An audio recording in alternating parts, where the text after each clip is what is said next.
विजयनगर के राजा कृष्णदेव राय के दरबार में एक दिन पड़ोसी देश का दूत आया। यह राजा कृष्णदेव राय के लिए अनेक उपहार भी लाया था।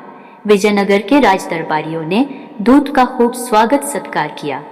तीसरे दिन जब दूत अपने देश जाने लगा तो राजा कृष्णदेव राय ने भी अपने पड़ोसी देश के राजा के लिए कुछ बहुमूल्य उपहार दिए।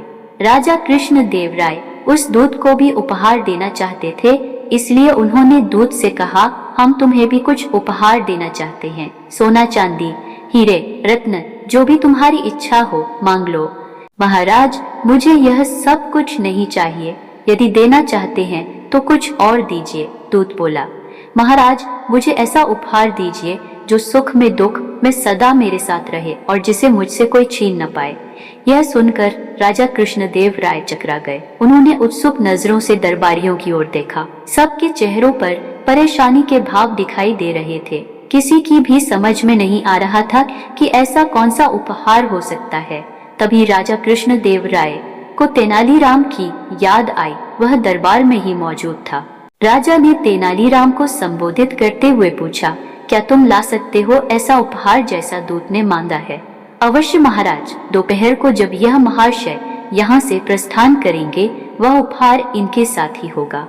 नियत समय पर दूत अपने देश को जाने के लिए तैयार हुआ।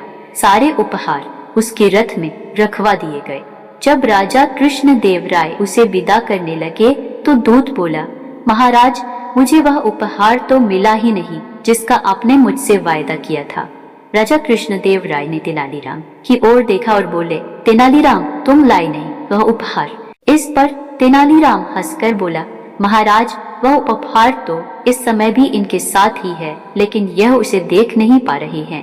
इनसे कहिए कि जरा पीछे पलट कर देखें। दूत ने पीछे मुड़कर देखा, मगर उसे कुछ भी नजर न आया। वह बोला, कहाँ है वह उपहार? मुझे तो नहीं दिखाई दे रहा। तेनालीराम मुस्कुराए और बोले, जरा ध्यान से देखिए दूत महाशय, वह उपहार आपके पीछे ही है। आपका साया अर्थात आपकी परछाई। सुख में दुख में जीवन भर यह आपके साथ रहेगा और इसे कोई भी आपसे नहीं छीन सकेगा। यह बात सुनते ही राजा कृष्णदेव राय की हंसी छूट गई। दूत भी मुस्कुरा पड़ा और बोला, महाराज, मैंने तेनालीराम की बुद्धिमत्ता की काफी तारीफ सुनी थी, आज प्रमाण भी मिल गया। तेनालीराम मुस्कुराकर रह गया।